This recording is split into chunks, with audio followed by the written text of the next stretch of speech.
How did I end up here? I didn't blow my money. I didn't make reckless choices. I worked hard. I lived a pretty normal life. And yet I still ended up retired, living on Social Security. And that's what I want to talk about today. So what is a normal life? Well, I got married at 20. My daughter was born when I was 23. I owned a modest home, nothing fancy, just a normal working class house. We didn't make much money. This was the early 80s. Houses were obviously a lot cheaper back then, but interest rates were a lot higher, very much higher. Still, we lived fine. I worked days. I took college classes at night, working toward a business degree. I stayed loyal to my employers. I only worked at 3 companies my entire working career. But there was always one thing inside me. I wanted my own business. That desire followed me my whole life, still follows me today. And it was fueled by the fact that my dad owned his own business. And looking back on it now, it also explains a lot about how I ended up here. Not having mentorship played a huge role in my lack of retirement planning. I never really thought about retirement in my 20s and 30s, and I'm sure many of you were the same way. Not because I was careless, but because nobody ever showed me how money really worked. My dad passed when I was 14. My mom was a housewife. There was no financial roadmap in my life. So I did what most people do. I lived, I worked, I raised my family. I kept kicking the can down the road and assumed everything would somehow work out.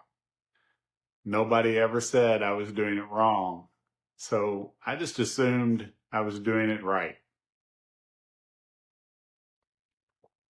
You never know what's around the corner.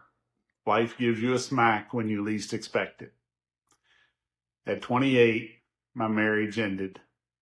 The company I had worked for nearly a decade was sold and shut down. I landed another job, but neither company, not the one I left, nor the one I went to, had a 401k, no pension, no retirement plan. This was in the early 90s. So I took my first shot at owning my own business.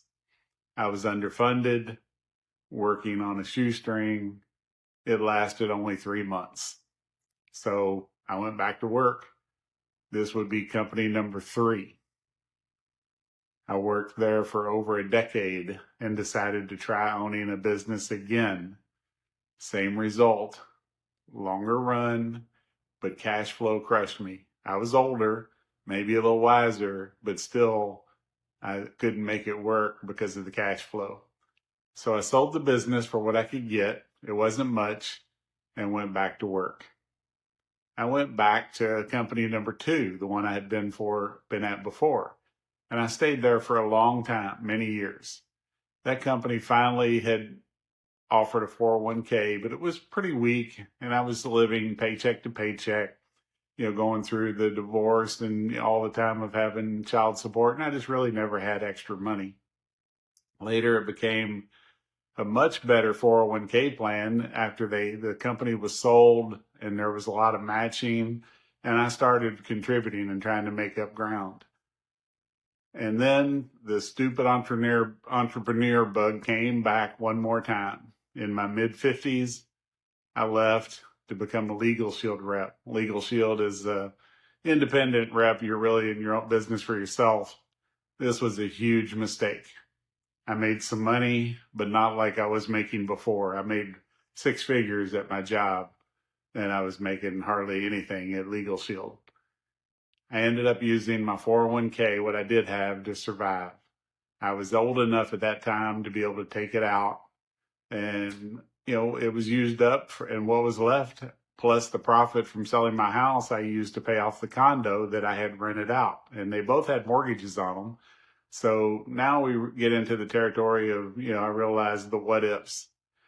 If I had just stayed the course, stayed working at that company, I would probably have about 400,000 in retirement savings today. Not enough by most retirement standards, but it would sure be nicer. My house, the one I loved, would already be paid off. Do I have regrets? Plenty. But I also have perspective. Here's the part nobody really prepares you for. You don't wake up one day and say, oh, I'm going to retire with almost nothing. It happens slowly, quietly. A small decision here, a delayed decision there. Later becomes next year. Next year becomes 5 years. 5 years becomes 20. You stay busy, you stay responsible, you stay tired. And one day you look up and realize you're not behind because you were reckless. You're behind because nobody ever showed you what building actually looks like. Nobody sat you down and said, working hard isn't the same as getting ahead. Nobody retires on good intentions. Security has to be built on purpose. I didn't ignore the future. I just didn't understand it. And that's what made all the difference. So here we are. I didn't fail. I followed the path most people are on. Working, paying bills, trying to build something of my own, believing that my effort would automatically turn into security. Now I understand something I wish I had known earlier. Making more doesn't automatically mean building more.